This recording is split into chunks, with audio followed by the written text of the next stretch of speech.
जय हिंद। शुरू कर रहे हैं आज आज हम लोग अभिप्रेरण के अधिगम पर प्रभाव क्या होते हैं, आइए इसको हम समझते हैं। इसके हम लोग ऑब्जेक्टिव कर रहे हैं और एटले कम से कम हम 100 प्लस हम इसके ऑब्जेक्टिव करेंगे। इसमें सभी प्रकार के आपके कवर हो जाएंगे जितने प्रश्न बन सकते हैं। अन्य सभी को नहीं करेंगे, ये भी देख लें। अभिप्रेरणा अधिगम का सर्वोत्कृष्ट राजमार्ग है। ये परिभाषा किसने दी है? स्किनर ने दे रखी है परिभाषा। और अभिप्रेरणा के कारण बढ़ती है, क्या बढ़ती है? जब कोई किसी को प्रोत्साहन मिलता है तो वो उत्सुकता बढ़ती है, खुशी होती है उसको। अगला है कि ये परिभाषा नहीं देखेंगे हम लोग। अगला, निम्नलिखित में से जन्मजात जो अभिप्रेरक कौन सा है?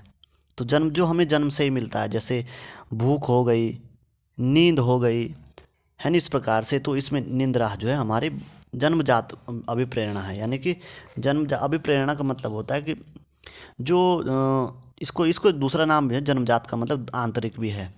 भूख प्यास होगी, काम हो गया, नींद हो गया, ये सब होती है। दूसरी होती है अभिप्रेरक के प्रकार की बात कर रहे हैं। दूसरा होता है बाह्य, बाह्य जिसको अर्जित भी बोलते हैं, जो सामाजिक अभिप्रेरणा जिसको बोला जाता है। तो जो उपलब्धि हो गई, सत्ता की आवश्यकता हो गई, इस प्रकार के। और हम आगे बढ़ते अगले सवाल पर कि अभिप्रेरणा के सिद्धांतों के अनुसार एक शिक्षक सीखने को संबंधित कर सकता है। आइए बढ़ते हैं जरा आगे। और विद्यार्थियों के वास्तविक अपेक्षाएं रखने, तो पहला ऑप्शन इसमें बता रहे, इसमें आंसर भी दे रखे हैं हम साइड पे, अब देखना। अभिप्रेरणा के संदर्भ में भूख है, तो अभिप्रेरणा के संदर्भ में भूख क्या है? एक अंतर्नोद है, अंतर्नोद होती है। अंतर्नोद को एक और नाम इसको चालक भी बोलते हैं, ड्राइव, है नी, तो इसको चालक बोलते हैं, ड्राइव्स। तो अंतर्नोद जिसको बोलते हैं। अभिप्रेरणा के संदर्भ में भूख यानी कि जो प्राकृतिक इसके स्रोत हैं, प्राकृतिक स्रोत किसके? अभिप्रेरणा के, उसको बोलते हैं। तो उसमें अंतर्नोद है। और आगे बढ़ते हैं हम लोग इसमें कि निम्न में से कौन सा तत्व अभिप्रेरणा से संबंधित नहीं है? अगर आपको समझ नहीं आएगा तो आप मुझे कमेंट लिखना है। और आगे है, क्योंकि अगर हम डिस्कशन करें ज़्यादा तो फिर लंबा हो जाता, बहुत ज़्यादा वीडियो। तो इनमें से कौन सा अभिप्रेरणा से संबंधित नहीं है? तो कौन सा नहीं है? मूल प्रवृत्ति, ये अभिप्रेरणा से संबंधित नहीं है। बाकी अंतर्नोद और प्रेरणा आवश्यकता ये सभी होती है। और अभिप्रेरणा इसको बता दूं फिर भी,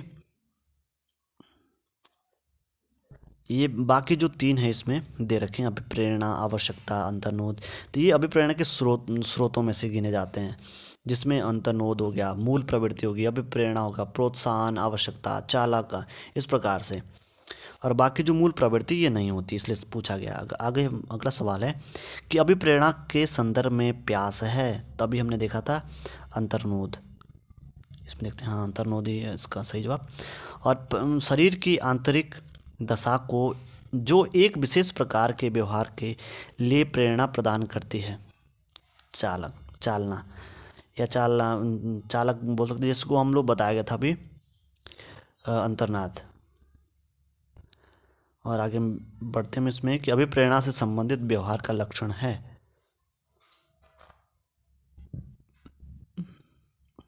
इसकी व्याख्या भी दे रखी है। अभिप्रेरणा से संबंधित जो व्यवहार का लक्षण क्या है? उत्सुकता। तो व्याख्या, जब कोई शिक्षार्थी किसी अधिगम्यात्मक अनुभव अथवा क्रियाकलाप के प्रति उत्सुक दिखाई देता है तो वह उसके उस क्रिया विशेष के प्रति अभिप्रेरित होना प्रकट करता है। अगला सवाल पूछता है कि अभिप्रेरणा क्रिया को आरंभ करने, जारी रखने अथवा माफ कीजिए तथा नियंत्रित करने की प्रक्रिया है। ये कथन किसने बोला? ये गुड़ का है। तो हालांकि इस प्रकार के कथन संभवतः नहीं पूछे जाएंगे।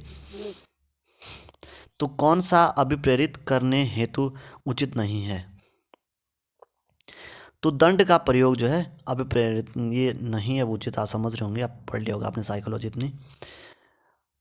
तो इसका व्याख्या बता रखी यहाँ पे, प्रतिपुष्टि, फीडबैक के अधिगम हेतु पुनर्बलन का कार्य करता है और अपनी सीमित योग्यताओं व क्षमताओं के कारण छात्रों पर प्रशंसा व निंदा के वैयक्तिक भेद के अनुसार प्रभाव पड़ता है। दंड का प्रयोग यथाकदा ही करना चाहिए, क्योंकि दंड विद्यार्थियों के व्यवहार संबंधी कठिनाइयाँ उत्पन्न करता है। भाई डर जाएगा और बच्चा। अगर तुम उसको डंडे से बजाएंगे ना, बोले जैसे ही बोलो जैसे छोटे बच्चे, अगर तुम बोलेंगे बो से जैसे अ से गया तक याद करके लाओ, नहीं याद तो दे दनादन, तो फिर बच्चा तो ऐसे डर जाएगा, फिर जो याद है वो भी भूल जाएगा। कौन सा अभिप्रेरणा का आंतरिक स्रोत है? स्रोत नहीं है। तो प्रतिद्वंदिता। बाकी अभी हमने पढ़ा अंतर्नोद, इसको मैं बता दूं, फिर ये ड्राइव से बोलते हैं चालक। अप्रोत्साहन, प्रतिद्वंदिता नहीं है इसका। बताया गया कि आंतरिक स्रोत से उत्पन्न अभिप्रेरणा में किसी बाह्य उद्दीपन की आवश्यकता नहीं होती है। व्यक्ति अपनी इच्छा से किसी कार्य को करता है। आवश्यकताएं अंतर्नोद, प्रोत्साहन, अभिप्रेरणा, मूल प्रवृत्तियां आदि प्रेरणा के आंतरिक स्रोत होते हैं। अभी हमने पढ़ा है ऊपर। तो आगे बढ़ते हैं हम लोग इसमें। अभिप्रेरणा से संबंधित व्यवहार के लक्षण कौन से हैं? तो कौन से इसमें से बताया गया? उत्सुकता, ये जो है इससे संबंधित है और ये लक्षणों में से एक है।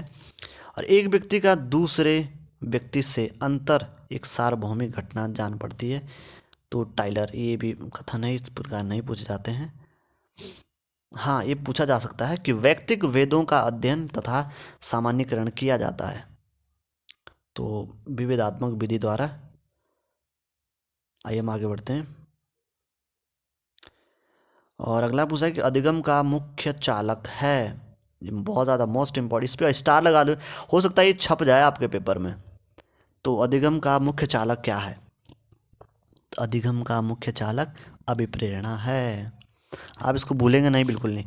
क्रिया की वह प्रवृत्ति जो चाहना, आपके चाहना द्वारा उत्पन्न होती है और अभियोजन द्वारा समाप्त होती है, कहलाती है। क्या कहलाती है? ये प्रेरक। और आगे हम बढ़ेंगे कि अधिगम की सफलता का मुख्य आधार है। इसकी सफलता का लक्ष्य प्राप्ति की उत्कृष्ट इच्छा, यही तो है अधिगम। क्यों कर रहे हैं हम लोग? आप लोग अगर पढ़ रहे हैं तो क्यों पढ़ रहे हैं? अब लक्ष्य की प्राप्ति यानी कि आप एलटी क्रैक करना चाह रहे हैं, बस सिंपल सी बात। और बालक किसी कार्य को अपनी इच्छा से करता है, वह है सकारात्मक प्रेरणा, कि भाई खुश हो रखा बच्चा, नहीं मुझे करना है बिल्कुल। और अगला पूछा गया कि प्रकृति प्रेरक है, कौन सा है? तो ये जन्मजात जिसको बोलते हैं, तो वो काम है। काम, मोह, माया, ये सब। और जन्मजात प्रेरक नहीं है, कौन सा नहीं है? भूख भी तो है, अब प्यास भी है और नींद भी है। तो आदत, आपकी जो आदत है वो बिल्कुल नहीं है भाई जन्मजात। अब प्रेरकों का वर्गीकरण निम्नलिखित में से कौन सा सही नहीं है? तो व्यवहारिक, ये बताया गया है इसमें। और अभिप्रेरणा से संबंधित व्यवहार का लक्षण है, तो उत्सुकता, ये बिल्कुल है। और ये नहीं है बाकी कुछ समायोजन भाषाएं जो स्वप्न। स्वधारणा अभिप्रेरक है। स्वधारणा कैसे अभिप्रेरक है? तो ऑप्शन डी बता रहा है इसका, चेतावनीपूर्ण आंतरिक धारणा है। स्वाभाविक प्रेरक है, कौन सा है स्वाभाविक प्रेरक? तो अनुकरण, अनुकरण एक स्वाभाविक अभिप्रेरक है। और आगे पूछा गया आपसे कि ये बताता है, पूछ रहा है कि फ्राइड ने सबसे अधिक बल किस मूल प्रवृत्ति पर दिया? तो उन्होंने तो भाई लिबिडो, आप समझ रहे होंगे अगर पढ़ा है आपने फ्राइड को, लिबिडो, तो यही है काम प्रवृत्ति को उसने लिबिडो कहा है। और मूल प्रवृत्ति अभिप्रेरणा सिद्धांत के प्रवर्तक कौन कहलाता है? मूल प्रवृत्ति अभिप्रेरणा सिद्धांत के, तो मैकडूगल इसको बोलते हैं। और लेविन के अनुसार व्यवहार व्यक्ति तथा वातावरण कार्य है। इन्होंने किस सिद्धांत में इस बात को महत्व दिया है? क्षेत्रीय सिद्धांत पर। देखिए एक बार फिर से मैं बताना चाहता हूँ कि यार हम लोग डिस्कशन ज़्यादा इसलिए नहीं कर रहे हैं कि आपने पढ़ लिया होगा अब ज़्यादा संभवतः, और हम लोग अब इस एग्ज़ाम के रिवीजन के पर्पज़ से हम लोग एक वीडियो बना रहे हैं। अगर आप इसकी मास्टर वीडियो चाहेंगे कंप्लीट, तो हम कुछ समय बाद इसका कंप्लीट अच्छे से आपको प्रोवाइड करा देंगे। तो आप टेंशन अभी अब संभवतः आप ध्यान अब इस पे दें, बहुविकल्पीय प्रश्नों पर यही आते हैं, इनकी एक्सरसाइज करिए आप। और अगला पूछा है कि ऐसा कौन सा अभिप्रेरणा का सिद्धांत है जो कि संकल्प शक्ति पर बल देता है। तो मनोविश्लेषण, माफ कीजिएगा, ऐच्छिक सिद्धांत जो है, मनोविश्लेषण सिद्धांत तो फ्राइड साहब का है।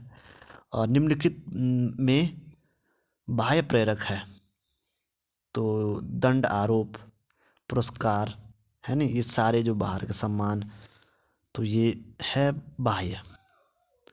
और आंतरिक आपको पता है, आंतरिक या तो भूख, नींद, प्यास, ये सब होती है, काम, मोह, माया, ये सब। और कौन सा प्रेरक जन्मजात नहीं है, तो अब संभवतः आप बता सकते हैं सारा। तो आकांक्षा का स्तर, इच्छा होती है, मंद व्यसन, नींद, भूख, ये सब जन्मजात होती है। और अर्जित प्रेरक के अंतर्गत आते हैं वह जो अपने प्राप्त करने हैं, तो जीवन लक्ष्य, मनोवृत्तियाँ, जो टारगेट हो सकते हैं, मद व्यसन, खाना पीना, खान पान, जो भी आपका आदत की व्यवस्था व्यवस्था, तो उपयुक्त सभी हैं इसका उत्तर सही जवाब। और कौन सा प्रेरक अर्जित प्रेरक नहीं है, तो कौन सा अर्जित नहीं है, तो भाई ये तो क्रोध है, ये अर्जित प्रेरक नहीं है, गड़बड़ बता रहा है। मैं एक बार फिर से बता देता हूँ कि जो प्रेरक अर्जित अर्जित अर्जित प्रेरक किसको बोलते हैं, अर्जित को ही बाह्य प्रेरक बोलते हैं, या फिर सामाजिक अभिप्रेरणा भी इसको बोलते हैं। जैसे उपलब्धि की आवश्यकता, कि आपको उपलब्धियाँ, आप बीएड क्यों कर रहे हैं ये समझ लीजिए। सत्ता की आवश्यकता, भाई आप क्या बनना चाह रहे हैं, वो सत्ता जो भी है। और अकर्मण्यशीलता की आवश्यकता और अनुमोदन की आवश्यकता, इस प्रकार से जो लीड करना है किसी चीज़ को, वो है अभिप्रेरक। और इसमें बताया कि कौन सी नहीं है, तो जो क्रोध है ये बिल्कुल नहीं हो सकती, आदत की व्यवस्था, आकांक्षा स्तर, मद व्यसन, ये सभी है, तो क्रोध नहीं है इसमें से। और विद्यालय में पुरस्कार के लाभ, क्या लाभ हो सकते हैं, तो आनंद प्राप्ति, उत्साहवर्धक, मनोबल में वृद्धि। तो अब बोलेंगे भाई अच्छा अच्छा है, बढ़िया है, तो पुरस्कार का मतलब यहाँ पे सकारात्मक से ही है कि आपको अच्छा रिस्पॉन्स है, रेनफोर्समेंट जिसको बोलते हैं। और अब विद्यालय में पुरस्कार से हानि होती है, तो आनंद प्राप्ति की, मनोबल में वृद्धि, उत्साहवर्धन। फिर ये ऑप्शन डी दिया आपके पास, केवल पुरस्कार के लिए कार्य करना। इसमें अगला जो प्रश्न पूछा गया वो है कि कौन सा अभिप्रेरणा का बाह्य स्वरूप नहीं है। तो बाह्य स्वरूप मैं आपको पहले बता देता हूँ। बाह्य या उनको कृत्रिम स्रोत भी बोलते हैं, जिसमें आती है प्रशंसा, पुरस्कार, निंदा भी आती है, प्रतिद्वंदिता, सहयोग भी आता है, ये होती है सहयोग, हेल्प होती है, वो भी इसमें ही आती है बाह्य। और जो आवश्यकता होती है ये नहीं आती है, ठीक है। और अभिप्रेरणा के स्रोतों में आती है, स्वरूप में नहीं। तो आगे हम बढ़ते, इसलिए सही जवाब है इसका आवश्यकता। और यहाँ बता भी रखा है, हाँ नीचे माफ़ कीजिएगा मैं देखा नहीं है, कि बाह्य अभिप्रेरणा में प्राणी स्वयं अपनी इच्छा से किसी अनुक्रिया को नहीं करता। इस प्रकार की अभिप्रेरणा का स्वरूप प्रशंसा, निंदा, पुरस्कार, प्रतिद्वंद्विता आदि इसके रूप हो सकते हैं। अगला है कि चाहना से अभिप्राय, खैर इसको छोड़ दें हम लोग, नहीं पूछा जाएगा। अगला, निम्न में से कौन सा कारक है जो सीखने के लिए सबसे महत्वपूर्ण है। तो सीखने के लिए उत्प्रेरक। और आगे बढ़ते हैं, इसमें सीखना प्रभावित करता है, सीखना प्रभावित करता है किसको, प्रेरणा से, तभी तो सीखेगा, उसको बढ़िया बोले, हाँ शाबाश। तो बालक के चारित्रिक विकास के स्तर हैं, तो सभी हैं, पुरस्कार, दंड, मूल प्रवृत्ति और सामाजिक, सभी बता रखे हैं।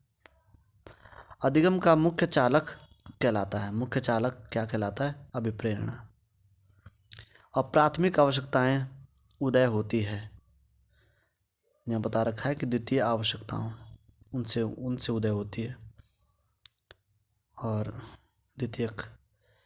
अगला प्रश्न है इसमें कि निम्नलिखित में से अधिगम को अभिप्रेरित करने का कौन सा तरीका कम से कम काम में लाना चाहिए, ये बता रखा है इसमें।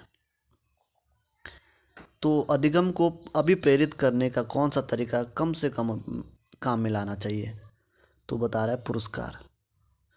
और बाकी बता रहा है कि ऑप्शन पढ़ लेते हैं कि मिलजुल कर काम करने की प्रवृत्ति और प्रवृत्ति को रोचक बनाना और बच्चे से पुरस्कार माफ़ कीजिएगा अनुभवों से जोड़ना। तो ये यूज़ करनी चाहिए ज़्यादा से ज़्यादा। जो पुरस्कार है, पुरस्कार में हो सकता है रिश्वत भी चल जाएगी, क्या थोड़ा तू कर दे इस काम को, तो ऐसे मज़ा नहीं आएगा फिर। अगला, निम्न में से कौन सा उदाहरण अभिप्रेरणा का परिणाम नहीं है? कौन सा नहीं है परिणाम? तो उसका हम सही बताया इसमें अभिप्रेरणा को उदाहरण और अभिप्रेरणा का परिणाम नहीं है। तो कृष्णा ने नृत्य का समय 1 घंटे से बढ़ाकर 2 घंटे कर दिया है। जॉन स्टुअर्ट मिल ने 12 वर्ष की उम्र में दर्शन का अध्ययन करना आरंभ कर दिया था। और बताया गया इसमें कि जगन ने श्वास लेने की प्रक्रिया में रुचि दिखानी प्रारंभ कर। तो बी ऑप्शन इसको सही दे रहा है, ये पढ़ते हैं इसको। और बताया कि निम्न कौन सा अभिप्रेरणा का परिणाम नहीं है? तो ये तो जॉन स्टुअर्ट ने मिल ने 12 वर्ष की उम्र में दर्शन का अध्ययन आरंभ कर दिया था। तो आप समझ रहे हैं, इसको कंपेयर कर लीजिए। और अगला है भी प्रेरकों का वर्गीकरण अनेक विद्वानों ने किया। मैस्लो द्वारा किया गया वर्गीकरण सही ढंग से निम्न में से किस विकल्प में दिया गया है? तो किसमें? जन्मजात, अर्जित, इसमें बताया गया। अगर आप लोग चाहते हैं कि आप रोज़ में लाऊं तो जो रिलेटेड इससे मैं आपको कुछ वीडियोस प्रोवाइड करा सकता हूं डेली, तो कोशिश करूंगा मैं भी। आप मुझे कमेंट में लिखें ज़रा क्या आपकी राय है। शिक्षा की प्रक्रिया में प्रेरणा का महत्व है। इस बात को ध्यान में रखते हुए अध्यापक को निम्न में से कौन सा कार्य नहीं करना चाहिए? कौन सा नहीं करना चाहिए? तो इनामों का प्रलोभन देकर बालकों प्रतिद्वंदिता पैदा करना, उनके बालकों के भीतर मतलब। और आइए इसको पढ़ते, बहुत मज़ेदार क्वेश्चन है ये। बताया कि मैंने एक बच्चे को एक अवधारणा समझाने का प्रयास किया पर वह इसे समझ नहीं पाया, परंतु कुछ वर्षों बाद जब मैंने उसी बच्चे को इस अवधारणा को समझाने का प्रयास किया तो बच्चा तुरंत समझ गया। अरे वाह! ऐसा होने का कारण क्या है? परिपक्वता, मैच्योरिटी आ गई। अच्छा, गिलफोर्ड के अनुसार संवेगों का प्रकार कौन सा नहीं है? तो नया, ये बताइए ऑप्शन सी। और फिर आगे बढ़ते हम लोग, प्रश्न संख्या 50 में बताइए जन्मजात संवेगों का प्रकार नहीं है, कौन सा नहीं है? तो भूख, प्यास, नींद ये सब है और ये नहीं है। और क्रिया को प्रोत्साहित, माफ कीजिए, क्रिया को उत्तेजित करने, निरंतर जारी रखने व नियंत्रण में रखने की प्रक्रिया ही प्रेरणा है। ये कथन किसने दिया? गुड़ का है। और प्राथमिक आवश्यकताएं होती है व्यक्ति के अस्तित्व को बनाए रखने की, उनको बोलते हैं। अधिगम की सफलता का मुख्य आधार माना जाता है। तो कौन सा? लक्ष्य प्राप्ति की उत्कृष्ट इच्छा, उसको उसको कहा जाता है। और अभिप्रेरणा को प्रभावित करने वाले कारक कौन से होते हैं? तो आवश्यकताएं भी, आकांक्षा स्तर एवं रुचि, संवेगात्मक स्थिति, उपयुक्त सभी। तो सभी है ये। अभिप्रेरित व्यवहार की विशेषताएं हैं, तो आवश्यकता की पूर्ति ये है। और ऐसे प्रेरक जो विभिन्न व्यक्तियों के विभिन्न परिस्थितियों में चलने के कारण विकसित होते हैं वे कहलाते हैं। तो व्यक्तिगत प्रेरक कहलाते हैं वो। और कक्षा शिक्षण में बालकों को प्रेरित करते समय निम्नलिखित बात का ध्यान रखना चाहिए। किस बात का ध्यान रखना चाहिए? बालक में आत्मविश्वास की भावना विकसित करना, ये बताया गया सही जवाब। और निम्नलिखित में से अधिगम को अभिप्रेरित करने का कौन सा तरीका कम से कम काम में लाना चाहिए? तो अभी ये सवाल रिपीट हो गया जैसे, तो ये बताया कि पुरस्कार नहीं देना चाहिए उसको बाकी में। और थॉमसन ने अभिप्रेरणा के स्रोतों को कितने वर्गों में बांटा? 2 वर्गों में बांटा। थॉमसन के अभिप्रेरणा स्रोतों में बताया गया कि एक प्रथम आंतरिक, या दूसरा बताया स्वाभाविक या प्राकृतिक। दूसरा बताया गया है इसको, ये पहला ये है, प्रथम भी बोलते हैं, आंतरिक बोलते हैं, स्वाभाविक भी वही है, प्राकृतिक स्रोत वही बताया। दूसरा है कि बाह्य या कृत्रिम। और यहाँ पर बताया गया है, एक कथन दिया, इसको हम नहीं पढ़ते हैं, चलो हम देख लेते हैं। अभिप्रेरणा एक ऐसी मनोसामाजिक अथवा आंतरिक प्रक्रिया है जो किसी आवश्यकता की उपस्थिति में प्रारंभ होती है तथा उस क्रिया की और उन्मुक्त होती है तो उस आवश्यकता की संतुष्टि करती है। ये कथन किसने दिया? तो लॉवेल ने। इस प्रकार के प्रश्न बता रहा हूँ, फिर से नहीं आते हैं। कौन सा ये प्रश्न आते हैं कि कौन सा प्रेरक अर्जित प्रेरक नहीं है? तो कौन सा नहीं है? क्रोध। ये अर्जित प्रेरक नहीं है और बाकी अर्जित है। मधुव्यसन अभी हम चर्चा भी कर ली इनकी और फिर हम आगे बढ़ते इसमें कि जॉन पी डिस्को के अनुसार कौन सा संप्रति अभिप्रेरणा के कारकों को वर्गीकृत करने में सहायक है? तो सभी है। संभवतः उत्तेजना, प्रोत्साहन, दंड, संभाविता। अगला प्रश्न है कि कौन सा अभिप्रेरणा का प्रभाव अधिगम को प्रभावी बनाता है?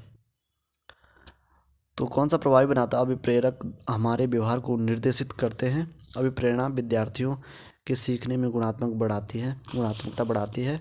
अभिप्रेरणा द्वारा छात्रों के सीखने की गति तीव्र होती है। तो सभी बता रखा है इसमें। और अभिप्रेरणा हेतु पुरस्कार किस रूप में दिए जाने चाहिए? मनोविज्ञान, प्रशंसा, प्रोत्साहन के रूप में। अभिप्रेरणा का वर्गीकरण होता है तो किस रूप में होता है? जन्मजात, अर्जित। और अगला है कि विद्यार्थियों में अभिप्रेरणा विकसित करने के लिए एक शिक्षक को क्या करना चाहिए?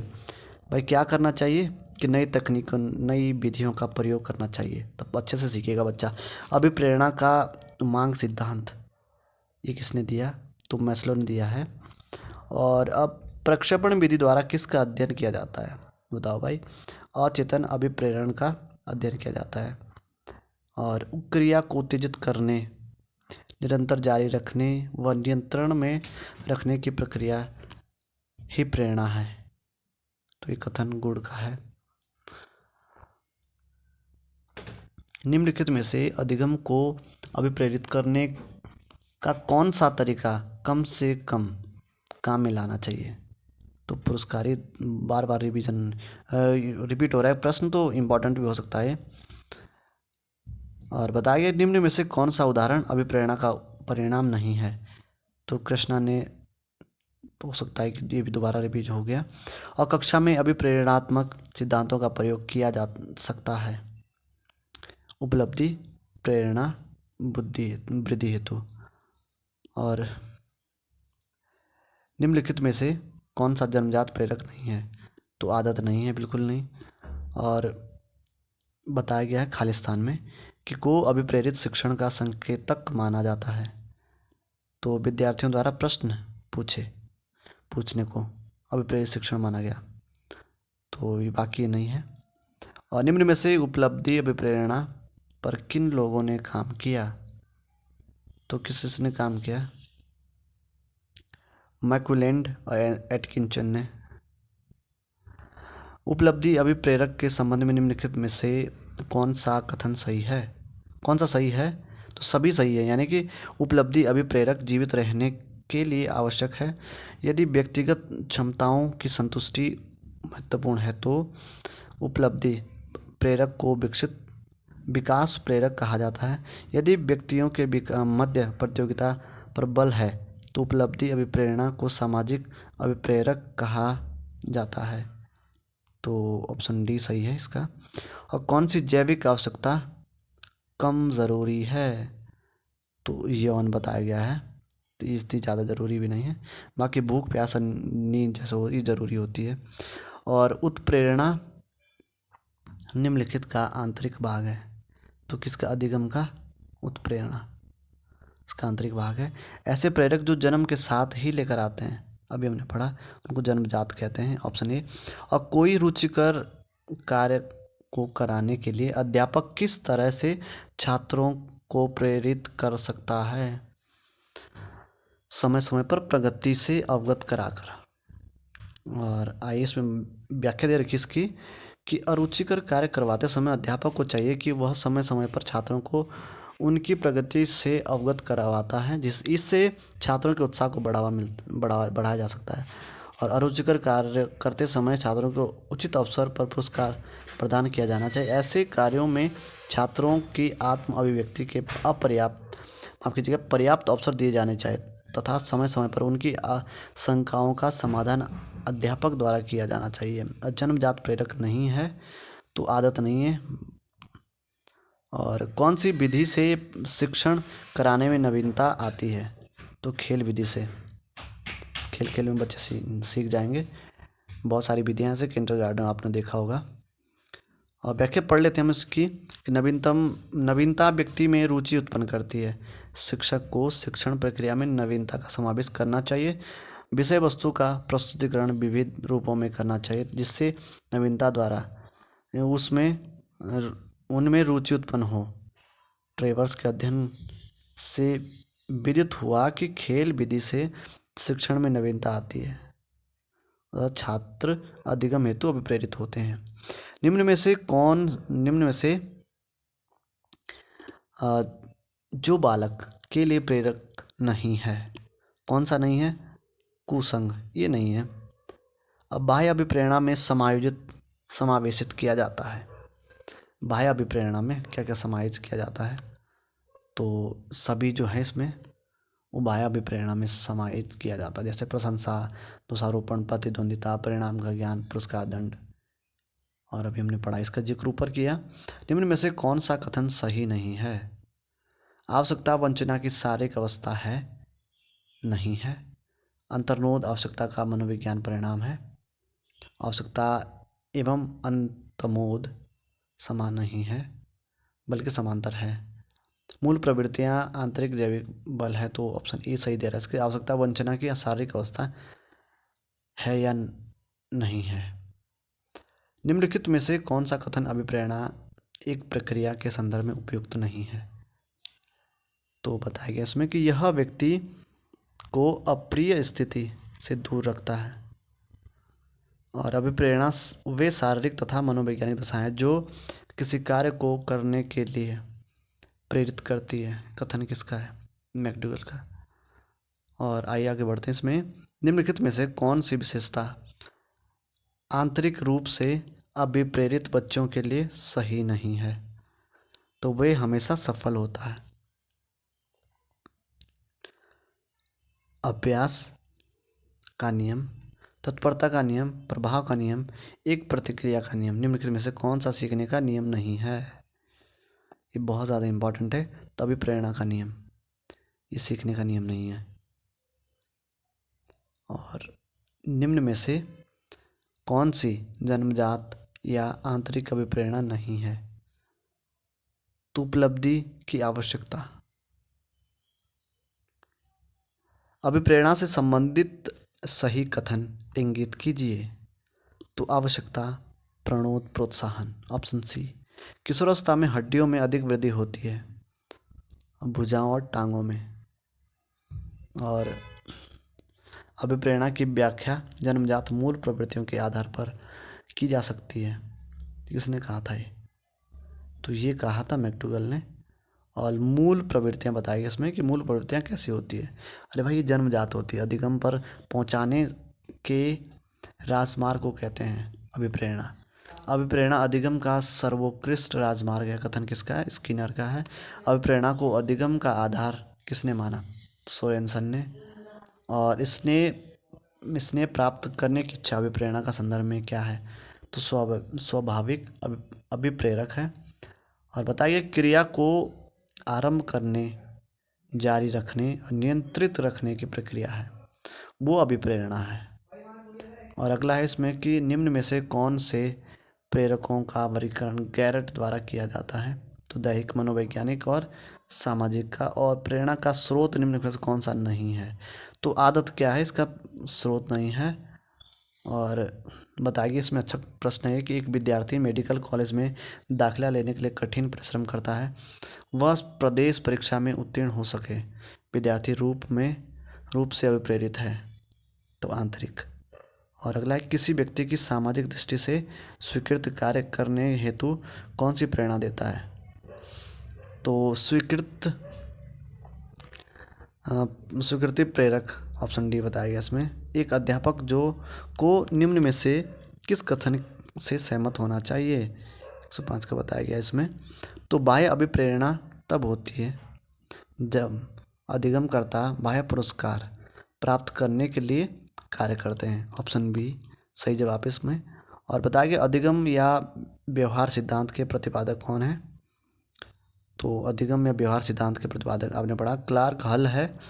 वह कारक जो व्यक्ति को कार्य करने के लिए बढ़ाता या घटाता है उसे करते हैं। ऑप्शन सी अभिप्रेरणा कहते हैं। व्यक्ति की वह दशा जो किसी निश्चित उद्देश्य की पूर्ति के लिए निश्चित व्यवहार स्पष्ट करती है। ऑप्शन ए अभिप्रेरक। ऐसे प्रेरक जो व्यक्ति जन्म साथ ही लेकर आते हैं वो जन्मजात के ऐसे जो प्रेरक वातावरण के संपर्क में आने से विकसित होता है वो अर्जित प्रेरक होते हैं। और इसमें काफ़ी सारे प्रश्न दोबारा आ रहे हैं तो आपको याद ही हो गए होंगे वो। और कौन सा उदाहरण बांडुरा के अवलोकन आधारित से अधिगम का नहीं है? तो आप अगर चाहते हैं कि अधिगम वाला जो हमारा टॉपिक है उसके मैं क्वेश्चंस आंसर आपको लेके आऊँ ऐसे इस टाइप से एक्सरसाइज, तो आप मुझे कमेंट में लिखना कि मैं सभी के एक्सरसाइज लेके आऊँगा। अभी तो संभव नहीं है कि हम लोग डिस्कस कर पाए सभी में, तो लेकिन हाँ प्रश्न उत्तर मैं ज़रूर लेके आ सकता हूँ। तो स्कूल की घंटी पर अपने बस्ते बंद कर लेना निम्न में कौन सा जन्मजात है? आपने पढ़ लिया प्रेरणा। और मूल प्रवृत्ति का सिद्धांत देने वाले कौन हैं? तो मैकडूगल है। पुरस्कार दंड एवं दंड है क्या है? कृत्रिम प्रेरक हैं। और सीखने की प्रक्रिया में अभिप्रेरणा है। अच्छा सवाल है। तो सीखने की प्रक्रिया में अभिप्रेरणा क्या है? तो बच्चों की स्मरण शक्ति को मजबूत करती है। बाकी पीछे सीखे हुए को नए अधिगम से अलग करती है ऐसा नहीं है। बच्चों को एक दिशा में सोचने की योग्यता को विकसित करती है। तो ऑप्शन बी सही बताया जा रहा है इसमें। अभिप्रेरणा पर किसी कारक का प्रभाव नहीं पड़ता है तो वो भौतिक इसका प्रभाव नहीं पड़ता है। और बताया गया इसमें। अब आगे बढ़ते हैं। अधिगम नहीं पढ़ेंगे इसको हम लोग। और ये 119 पूछता है कि स्वाभाविक आंतरिक प्राकृतिक प्रेरक है तो प्रशंसा है। और बाल साहित्य मुख्य रूप से किससे संबंधित होना चाहिए? उत्सुकता से। इसमें बढ़िया। और निम्न में से कौन सा उदाहरण अभिप्रेरणा का परिणाम नहीं है? तो ये सवाल फिर से बहुत बार रिपीट हो गया है। और निम्न में से कौन सी शब्दावली प्रायः अभिप्रेरणा के साथ अंत बदलाव के साथ इस्तेमाल की जाती है? तो आवश्यकता। बालकों को अभिप्रेरित करने का उपाय है। सी अच्छे कार्यों की प्रशंसा करना। और सीखने का हृदय हार्ट ऑफ लर्निंग सीखने का स्वर्ण पथ गोल्डन रोड ऑफ लर्निंग कहा गया है। तो बहुत ही ज़्यादा इम्पोर्टेंट सवाल है। अभिप्रेरणा को सीखने का हृदय और सीखने का स्वर्ण पथ अभिप्रेरणा को कहा गया है। बहुत ज़्यादा इम्पोर्टेंट है, याद रखना इसको। अभिप्रेरणा एक प्रकार की शक्ति है जो छात्रों को अध्ययन तथा अन्य कार्यों को करने का जोश उत्पन्न करती है। अभिप्रेरणा अधिगम के लिए कोई आवश्यक शर्त नहीं है, परंतु फिर भी यह अधिगम प्रक्रिया को गतिशीलता प्रदान करती है। इसे सीखने का हृदय या सीखने का स्वर्ण में अनिवार्य स्थिति तथा सीखने का मुख्य कारक पोटेंट फैक्टर इन लर्निंग कहा गया है। और अगला सवाल इसमें है हमारे पास अंतिम सवाल कि अधिगम प्रक्रिया में किसकी भूमिका सर्वोपरि बताई गई है? तो शिक्षक की। आइए समझते हैं इसको। कैसे अधिगम प्रक्रिया में अभिप्रेरणा उपायों का प्रयोग वांछनीय तथापि अधिगम प्रक्रिया में अध्यापक की भूमिका सर्वोपरि होती है। कक्षागत शिक्षण में अभिप्रेरणा प्रक्रिया के प्रभाव उत्पादकता अध्यापक की स्वयं की सूझबूझ उत्साह व लगन पर निर्भर होती है। तो इसी के साथ ही कुछ सवाल थे, कुछ तो रिपीट हो गए थे। तो मैं चाहूँगा कि अगर ये आप लोग चाहते हैं कि मैं इसके ऑब्जेक्टिव लेके आऊँ जो हमारे टॉपिक हैं, तो आप मुझे कमेंट में लिखना, तब मैं कोशिश करूँगा लेने का। चलो मिलते हैं फिर अगले वीडियो में। ख्याल रखिएगा अपना। जय हिंद।